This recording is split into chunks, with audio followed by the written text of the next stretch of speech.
Welcome to the Called to Defend podcast, where I wish I were high right now. I'm Caleb Elliott, and this is Josh Davis. What? Josh, how you doing? What?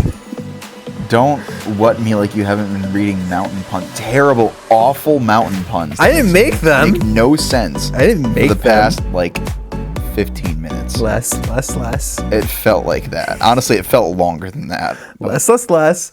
And I didn't make them. I didn't say you made them, but you were reading... Punsofy.com made them. An entire page dedicated to puns. Everyone who works there needs to be fired. Who says they work there? I assume they have to work there. It could just be one person. He needs to be fired. From himself? Yes. Okay. Those were genuinely terrible. You know what? You're just sour grapes. You know, get over Hey, it. Josh, how do mountains greet each other? They just wave, apparently. That's not a pun. That was in the dad joke section. That's not a dad joke. I am a dad, and I am a joke. That's not a dad joke. That's nothing. You eat sour grapes, so you'll get over it. You'll be fine. We're talking about Zion today. Kind of. We're talking about Zion a little bit. We're kind of talking about Zion. Yeah, today. we are, yeah. We're looking at Zion. You. Huh? I'm going to throw my shoe at you. Okay. You can do that.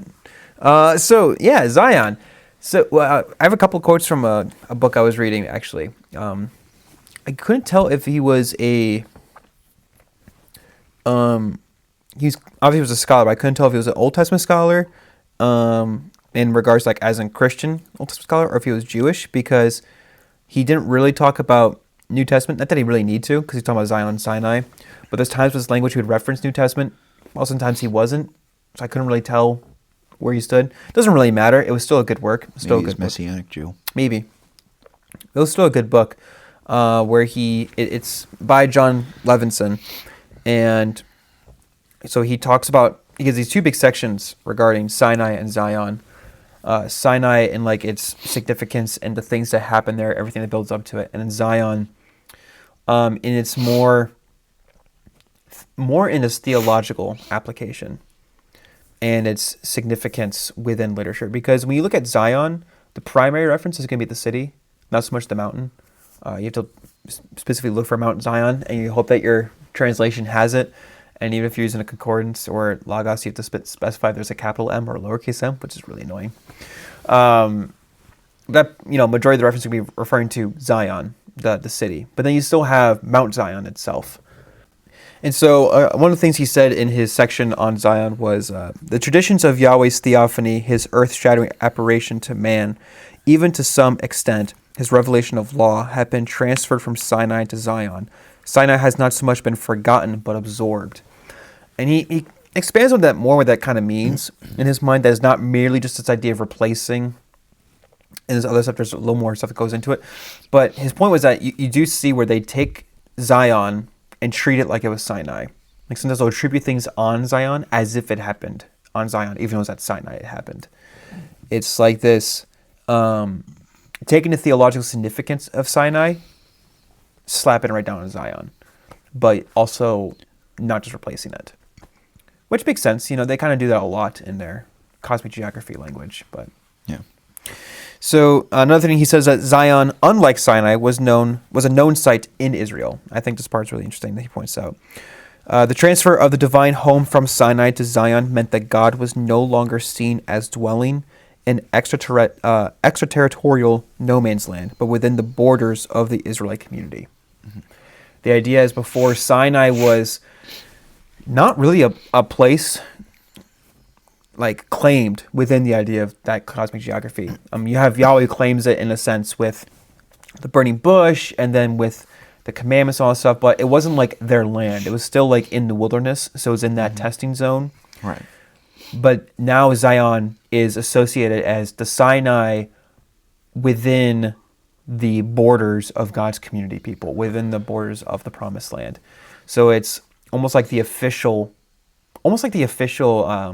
dwelling place of God, because it's with his people, and it plays into that idea of that official cosmic geography, of which we talked before about cosmic geography and the essence of the mountain has its connection to the idea that you go up there to convene with the gods. Aspect that I completely forgot about, and I wish I didn't, and Psalm 48 plays heavily into this, is that it's not even just the idea of you going up there to meet with the gods. The idea plays much, much deeper into how it's depending on your religion that you subscribed to, that you were under commitment to, determined your view of how the world kind of revolved around that. And we'll get there a little bit with Psalm 48 and another quote from Levinson, but it plays not just into the idea of it is a place to go meet with the gods. It is almost like the entirety of the world is wrapped around that spot, which we see with Eden. And so it's going to be really interesting to kind of just see how the psalmists kind of play into this language. We won't spend a ton of time with it because it's again, most of the references are about Zion, the city, so I didn't really want to get into all of Zion. But you do get some reference to the mountain.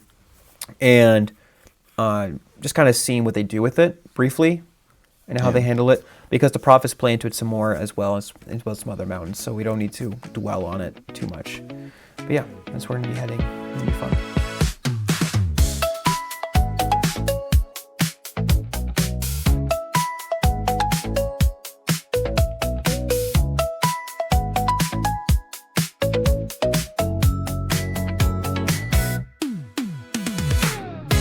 So we'll go to Psalm 48 first.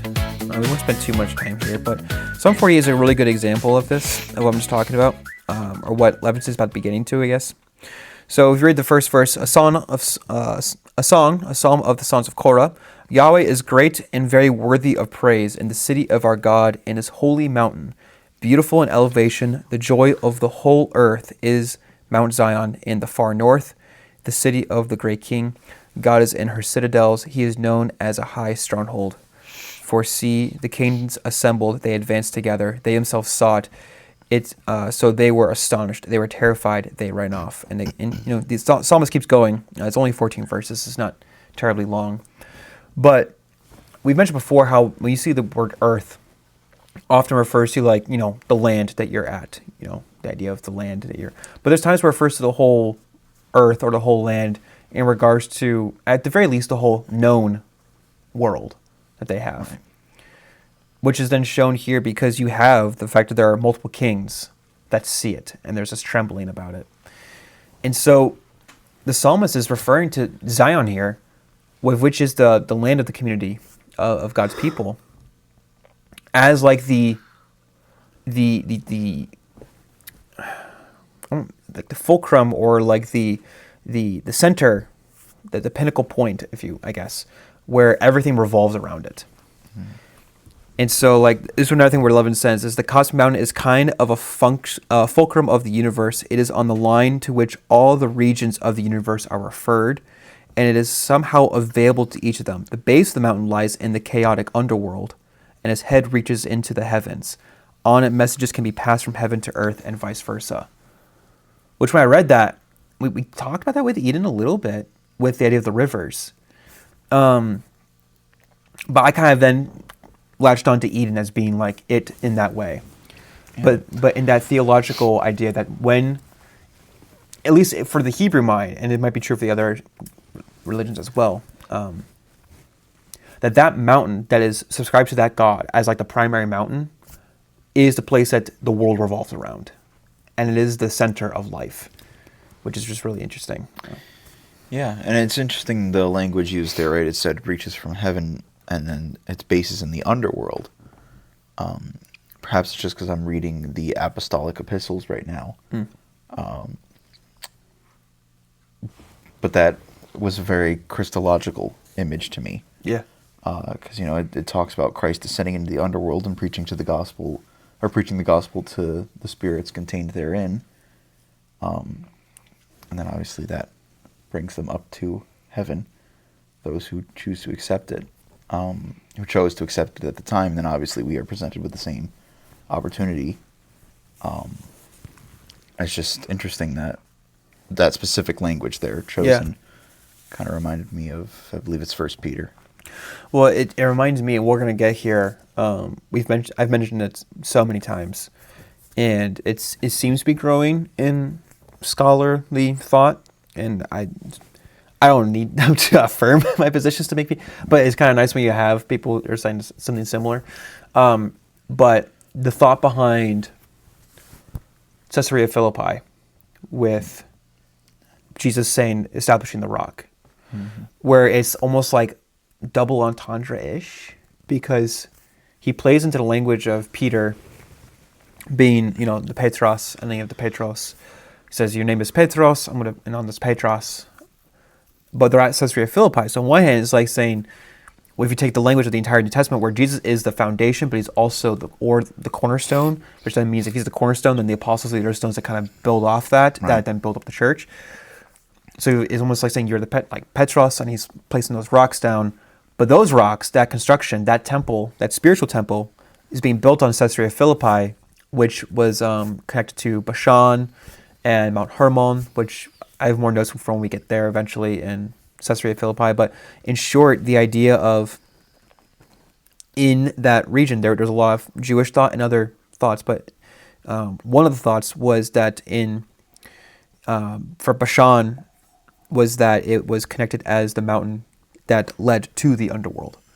That there were entryways into there. That for the pagans, that was one of their mountains.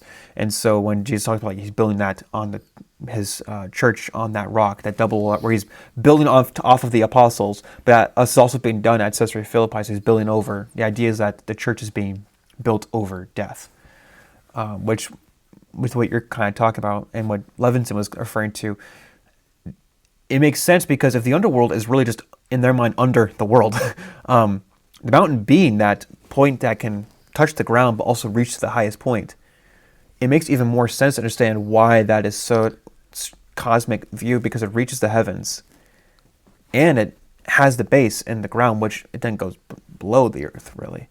Yeah. It's interesting then when we think about it that theologically it becomes like the center of the world.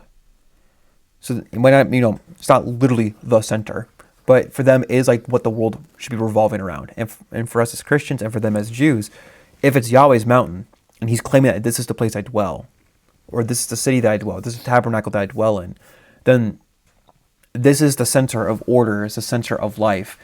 It's effectively claiming it as the new Garden of Eden mountain, even though it's not quite the Eden ideal in its fullest capacity. Right. But it's that step in that direction. It's that step in that theological significance. And the psalmist playing into that, I think it's just kind of interesting to think about that very idea, that this is the center of the world for them. This is God's mountain, and it's transferred from Sinai to Zion in this way. Yeah. Well, it's interesting you talk about Eden not being, this new Eden not being like the ideal Eden. Right, and nothing ever will be. Yeah. Until we reach the new creation. But I do think it's interesting how it keeps shifting. Yeah. Right, this shifting, and there's a hope that comes with that maybe this will suffice, and it never does. Right. There's a lot of that. I think because we've been talking about how Christ is the new. Yeah. Whatever. Right, new Moses, new Adam, new Elijah, et cetera, et cetera. Yeah. And there's always like this new figure that they put hope in. Mm-hmm. Right, there's Moses, there's David, there's Elijah. Right, there's Hezekiah, for crying out loud. Yeah. That they're always putting their hope in this new figure, and there's always that. It's good, but never good enough. Yeah. They're what we hope to be like, but there's some kind of flaw there. Mm-hmm. Similarly, there's this Eden, right? There's this new Eden that's good, but not good enough. Right? Mm-hmm. It doesn't have the fullness of the presence of God like the original garden did. And so it's interesting to see it paralleled, and I would be curious to see if the mountains kind of line up in that case with the new figure each time, right? Like Moses and Sinai. Yeah. David and Zion. David and Solomon, because you have the rotation. To your point, I referenced David. I said it kind of plays into priest language a little bit, of which it seemed to. It fits the topic, but it was a little derailment to go fully there. But you definitely have that with David and Solomon as he has that high point, and he's within Zion, but then also he fails within Zion. And right. But yeah, no, I definitely would say you can see that with each figure. There's usually a figure that is established on those mountains. Right, and then there's the hope, but even on the mountain you can see it's not good enough. You can see where it's going. Yeah. Right, and obviously there isn't one good enough until Christ. Right, yeah. And then Christ, obviously, he does not fail, but he does suffer and he experiences death. Yeah. In which case, now we are awaiting the return of him in his glorified state, at which point Eden in its glorified state will be created. Yeah.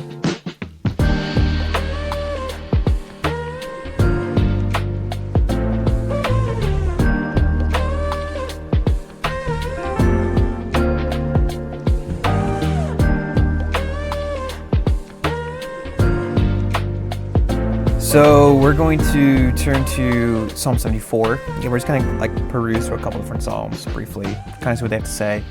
And some are going to be like Psalm 48, where you have the really cool view of Zion's the fulcrum or the pinnacle, or it is the center. It is the I'm still trying to find the word I'm thinking of. But it's that point that everything just kind of revolves around. Axis? That's the word. Thank you. That's why I'm here. Thank you. I knew it was an A, but I couldn't place it. I was like, that's not what the word is, but I'm close. And then you have some that are calling back to Zion in weird mixtures of ways. Sometimes it's in reference to almost like it's the Sinai version. In other cases, just for calling back to remember Zion because of this is the place that we were meant to be with you, that you've promised us. So Psalm 74, which done several different places, very much plays into this, and it's really cool psalm, really heavy psalm at the same time. We're just going to look at the first beginning of it, though. So we have, why, O God, have you rejected us forever? This is a maskil of Asaph. Why does your anger smoke against the sheep of your pasture? Remember your congregation that you bought long ago when you redeemed the tribe of your inheritance. Remember Mount Zion where you have dwelt. Lift your steps to the perpetual ruins, to all the enemy has ruined in the sanctuary. Your enemies have roared in the midst of your meeting place. They have set up their signs for signs. And the psalmist continues on, and he gets into the whole language of the chaos monster, and you've crushed him before. It's this longing of Lord, remember where you dwelt. Remember where we were with you. Can you bring us back here? Your enemies, they're attacking it. They're destroying us. Can you bring us back? And Zion, even in separation, for in exile moments or in judgment moments, there's still seeing Zion theologically being the center, or as the place that you go to be to dwell with Yahweh.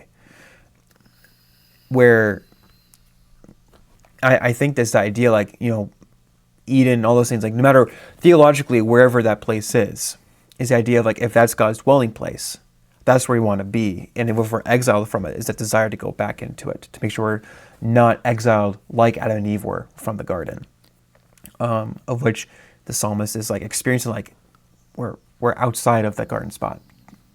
Please bring us back. Please bring us back. Or even at times where it's God, this is your dwelling place. Why have you left? Isn't this where you said we were to be with you? Why'd you leave? Or we understand why'd you left, but can you please come back to us? You sometimes get both, where it seems like God has left the mountain, which then means it's lost its significance in some ways. Because it's not that the mountain is what beckons God to come. It's the very fact that, it's not the fact that the mountain is holy enough for God, but it's the fact that God has come and therefore it is holy, is sanctified in his presence. And if he's not there, then the cosmic significance is gone. Because it may be able to reach the heavens, may be able to have its entry to the depths, but if God is not meeting you there, or if he's not meeting you there, he's just not there at all, then that mountain is effectively nothing now. It's now just another mountain that could reach the gods, but the gods won't come to you. Which, being that, is also tied to Zion. If God's not present on the mountain, He's not present in the city. Or if you're not present, if you're not near the mountain, you're not near the city. Right. It could go either way. Either you're removed from it, or you've been removed, or you have left. Those are possibles. Or God has appeared to be silent, or appeared to have taken a step back from it, which is interesting when we think about like the whole like how you understand like omnipresence and all that kind of stuff for all those things. But like omnipresence isn't being everywhere at once. It's the ability to be everywhere at once. Right. I'm saying that because of some people who visualize it that way. Sure. Right. And that's especially seen in our theology of hell. Yeah. Right. Hell is the one place where God isn't. Right. Is how I've phrased it before. Because, the Spirit moves all throughout the world. Yeah. And obviously God the Father oversees the world. The Son is literally incarnate in the world. So He's not. Right. And He's also over the world now. Yeah. With the Father. But no person of God is in hell. Because the entire point of hell is it is without God. Yeah. Right. God could choose to be in hell, but He chooses not to be. Mm-hmm. Right. So omnipresence, as we're kind of agreeing on here, is not the actual being everywhere. Otherwise, God would be in hell, and hell would cease to exist effectively. Yeah. But it's the ability to be everywhere. Yeah. And so in this case, they're seen as God is not there anymore, that He's chosen not to be there, which often is tied to either their rebellion against them, and therefore is part of His judgment again towards them, saying, I remove my presence from you. That's a terrifying thought. Yeah. It'd be terrifying to be in the promised land, and then God's like, bye. I'm not going to be here anymore. Which is part of like the question for Ezekiel, where the prophets, and we mentioned this before, they're like, well, God's not here anymore, so let's call these other gods. Yeah. Because He's not here. He doesn't, and they almost like kind of play like, if He's not here, then, what's He going to care? And then God comes back like, oh, you think I didn't care? This is my temple. Exactly. And Hosea hits on that really well, right? Pardon me. And Hosea hits on that really well, where Gomer leaves Hosea and is unfaithful to him. Yeah. That still mattered, right? Yeah. That's her just leaving is one thing. Her being unfaithful and having children with other men is an entirely different problem, right? To the point where Hosea takes her, buys her back at a much cheaper price this time. And that is significant, but I won't go down my Hosea rabbit trail tonight. And then states, your whoring yourself out is over. Mm. We're done with that. Yeah. You are going to live as my wife. And obviously this is paralleling God and Israel. Yeah. Yeah. So, like you're saying, God leaves, and they think, oh, we're free to do whatever, right? We're free to be unfaithful. And then God comes back and says, no, we're done with that. He's like, we're not doing this game, actually. Yeah. I'm going to judge you because you know better. Because even if he left before because of their sin, which means his lacking of presence is as a form of judgment, which is terrifying. It kind of plays into actually Paul's language with the church, with the idea of if they're refusing to be, I think it's in 1 Corinthians 5 and 6, I think. No. Yes, 5 and 6, somewhere in there, where he's... Yes, 5. Where he's talking to them saying that if this person is like engaging in the sin and, basically they're unrepentant, is kind of the language he's pointing towards, that they're to be removed from the church, which means they're removed from the presence. Right, and that's exactly what Christ says as well in Matthew 18. Yeah, exactly. And so that presence is gone. It's the same. It's a similar kind of language there, where that separation is like a form of judgment, but also a form of a way to kind of restore them back. Mm-hmm. Should that be done in the way that is right? Because often people do not realize the depth and severity of their sin until they are faced with the consequences of it. Right. At which point we usually have the fall on the knees and beg forgiveness point. Right. And in this case, you have this psalmist who's saying, remember Zion, where you dwelt, which seems to be like the language of like, you've left. Yeah. But also, so many times, like, if God is left and they are removed from, so both are absent from Zion in many cases. And it's like, you dwelt here, we dwelt with you. And it's that question we get to that later idea of the chaos monster, which we talked about so many times before. The idea of, you've crushed a dragon before. You've creation at Egypt. You've done it before. Why aren't you doing it now? And they're just begging and asking for justice to be done, saying, we know justice needs to be done. Sometimes justice needs to be done against us. Can it be done so we can be with you again? Can we have your presence? Yeah.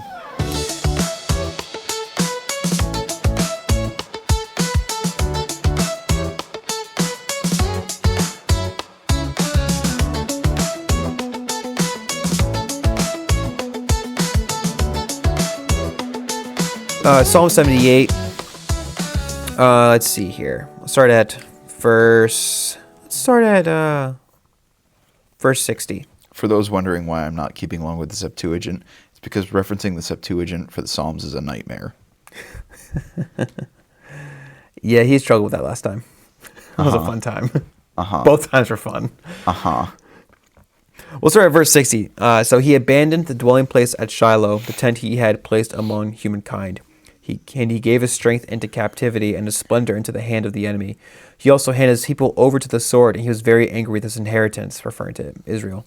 Fire devoured his young men, and his young women were not praised. His priests fell by the sword, and his widows did not weep. Then the Lord awoke like one who had been asleep, awoke like a warrior who had been drunk with wine. And he beat back his enemies, and he gave them over to perpetual scorn.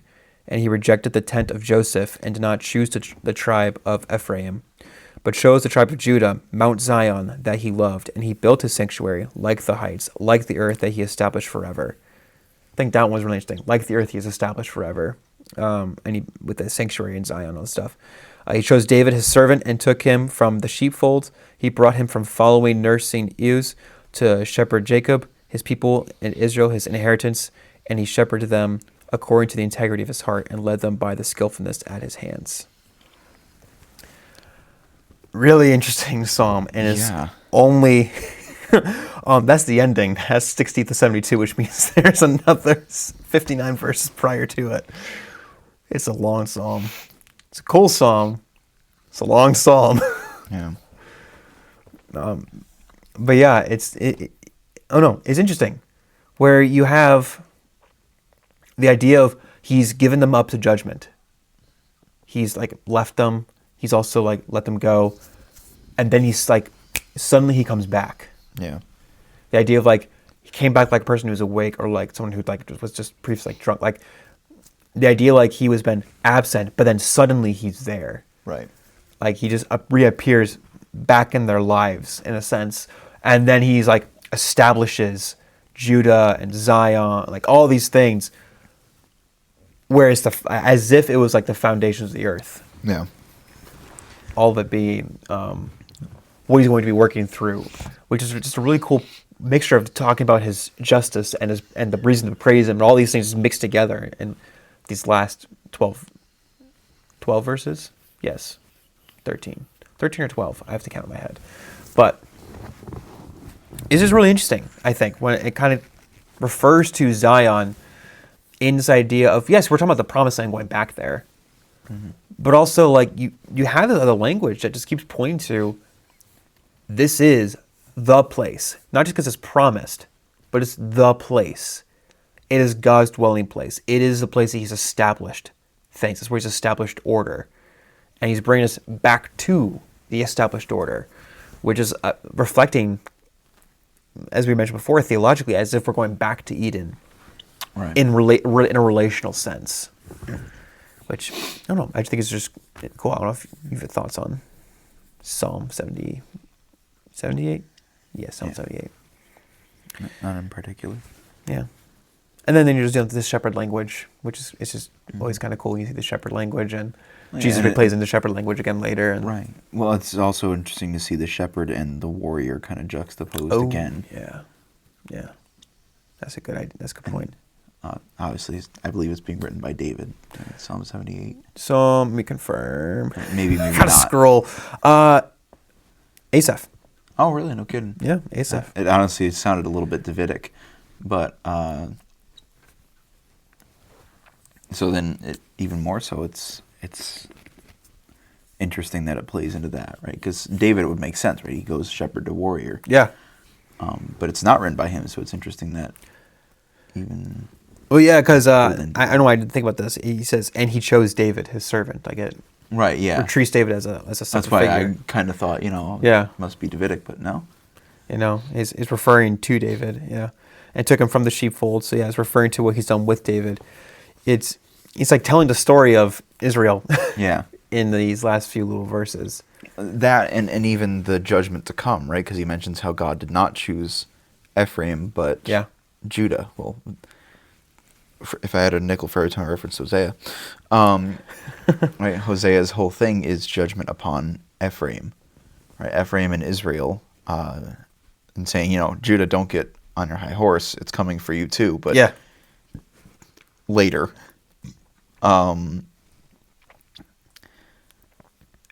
It's also foretelling of the destruction. Yeah. Right, and that's there is that kind of like looming over it, right? How he talked about with God suddenly returning and being like, "All right, we're done with this nonsense." And then there's the times where he comes back and it's like, "I'm bringing you home." Right. Yes.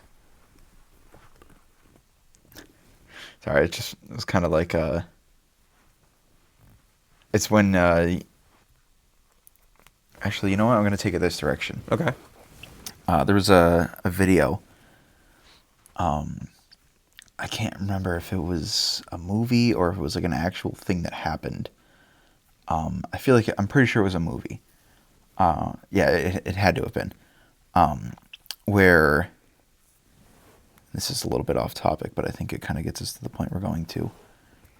Where a military officer comes and knocks on a door and asks the man who answers it, say his name is Mr. Jones, says, Mr. Jones, is there a Mrs. Smith living here? Mm-hmm. So I was saying a Mr. or a Mrs. Tyler Smith, let's say. I don't remember the names. He says, is there a Mrs. Tyler Smith living here? And he goes, what are you, joking? And so his daughter is in the background and hears that name, and she comes to the door and she says, yes, that's me. And so the father gets upset because that's the name of her boyfriend who went off to war. Turns out that they secretly got married, didn't tell the father. So, immediately that anger comes out, right? And understandably so, right? Got married without telling the dad. Exactly, right? So there's the moment where God comes in and says, we're done here, right? Yeah. There's that anger, that instant. But then they get to the point of the military officer being there, and it's because the now husband has been killed. And so she obviously just freaks out, starts sobbing, and instantly the father just hugs her. Right? That anger just dissipates instantly, and it's this really beautiful image of the difference between being a father and a dad. God, in some moments, comes and he is the father. Right? Oh my goodness, my nose. I'm dying. So there's a difference between God being a father and a dad, right? And there is a distinction there. It's obviously you cannot be one without the other, right? But the father generally is seen more as the discipline, right? The one who comes and says, knock it off, right? Whereas the dad is the one who comes and, all right, let's go home. Right? So I realize it was a kind of a weird story to get us there, but there is that the multiple facets to God and how he returns, as you're talking about, where it's the two different kinds of God reappearing. Right. Yeah.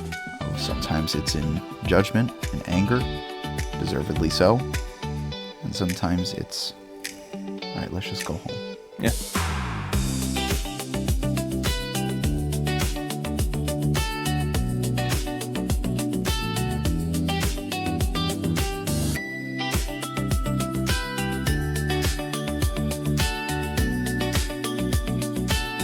Psalm 1 and 2, I've actually been persuaded recently that Psalm 1 and 2 are put together more, they're more knitted together than I think we realize. That they play off each other very, very deeply. Actually, something I was discussing tonight with youth group kids was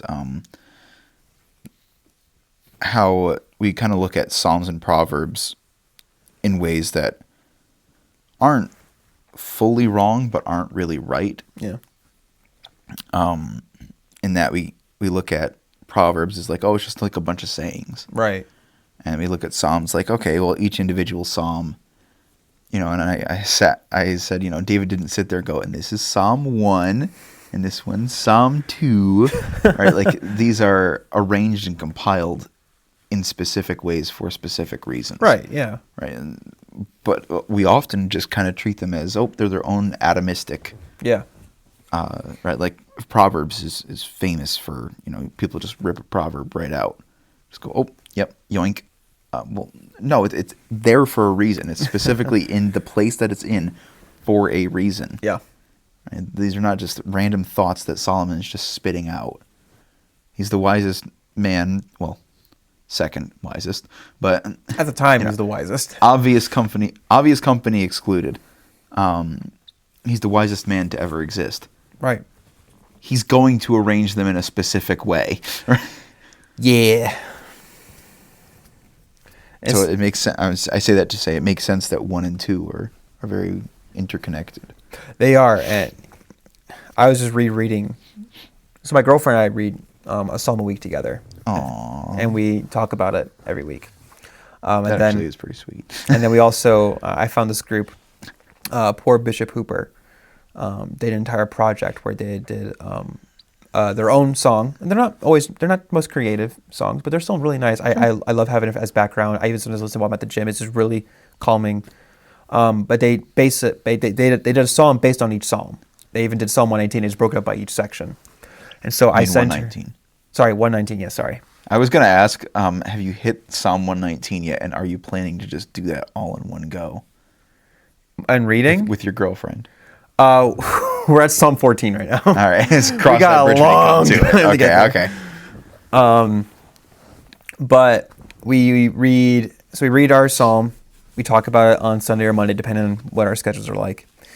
But I also send her, and I pin it. Our text allows us to pin files, so I send her the file of the song, and then we have it as like an audible reference. So that way we can have some way to, because we're both musicians, so sometimes it makes it easier for us to kind of memorize things.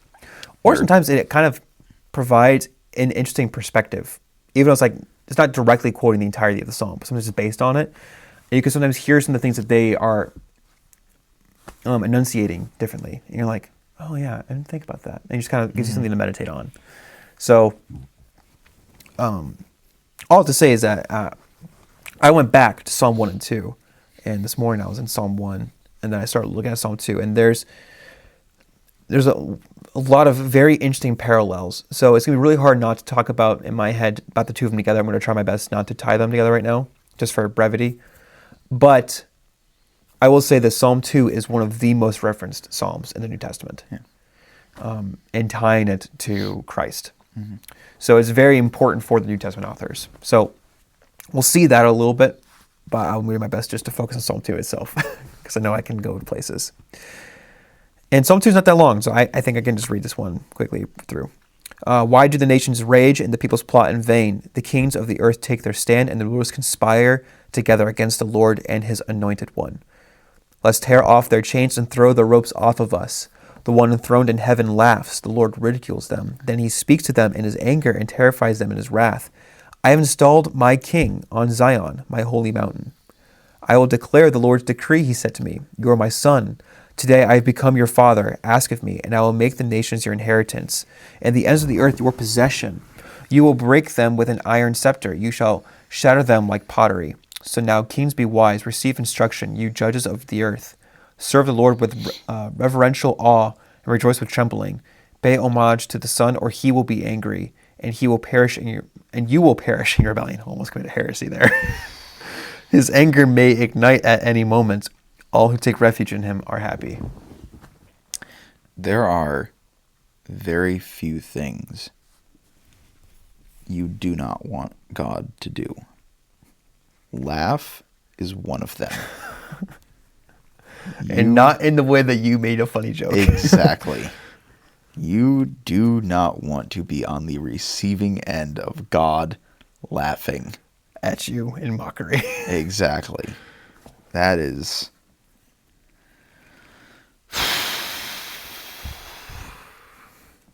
Is that they're raging against him too, against him and his anointed. Which is interesting, because on one hand, at the time, the anointed one would be like whoever's king at the time. So on one hand, you have that as David. Even though David kind of treats it like it is him, but not him. Right. Which has always been really interesting. Because it is and is not him. Right, exactly. But I think the more part that's really interesting to me is not even just the fact it's about this anointed one. If I were to zero in on Zion, it talks about how he's established his anointed one on Mount Zion. I've installed my king on Zion, my holy mountain. Yeah. Which, if we're thinking about the holy mountain as like this is the significant spot, I mean, David wasn't chosen on Zion, but the idea of him being established, or in the Christological essence, him being established on the mountain, means that if we take all the mountain theology that I talked about so far, that he's been chosen at like the center point, that he's been basically called up or placed at, and he's been anointed, he's been established, as the language is being used here, which means he's in the presence of God that this is being done, of which is also when the prophets are established. So a king is being established also in a prophetic way, but also is parallel to the priest's way, which means is also like almost like a priestly connection. You have like this trifecta all mixed up, of which even the New Testament refers to David as a prophet. Right. And they have him referred to as a priest. And he's treated like a priest in some cases. Yeah.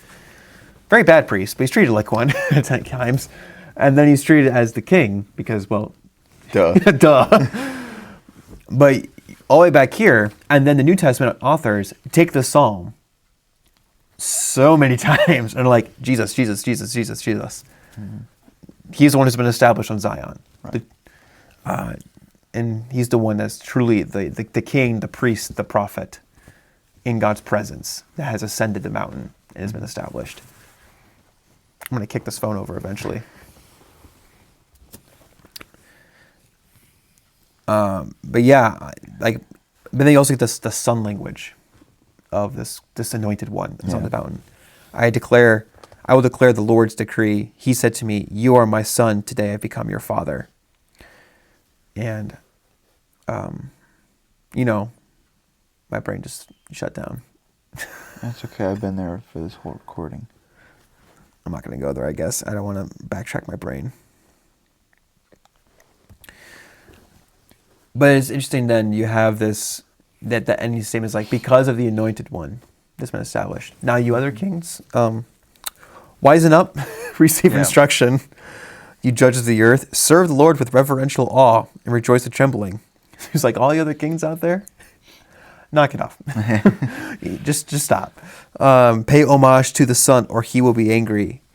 So now we have like the fact that this son, this king, is like, because he's established on Zion, which is like the center of the world. Right. He's effectively the king of the world. Mm-hmm. You other kings, you have your domains. Revere him.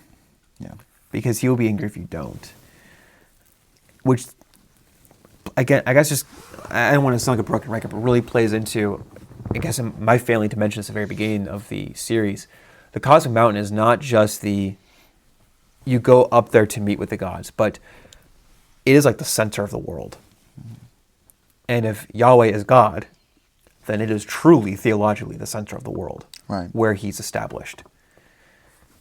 And so the fact that his king is anointed and set up here means that he is his king if we're referring to like the literal king of that time, being like David or Solomon, Right. literally they're over Israel, which is supposed to be the priest of the world. But if we look at the way the New Testament authors use it as referring to Jesus, this is the king of the world, Right. that's being established on the mountain, which makes it very divinely appointed, very divinely specific choosing of that establishment. So with that said, we'll close out here for tonight.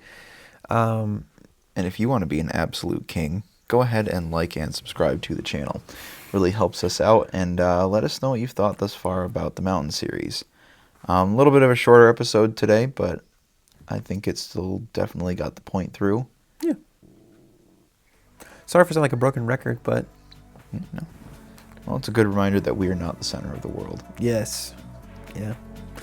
We'll pick up the pace a little bit. We'll cruise through the prophets, and then we'll have some Jesus stuff. That'll be fun.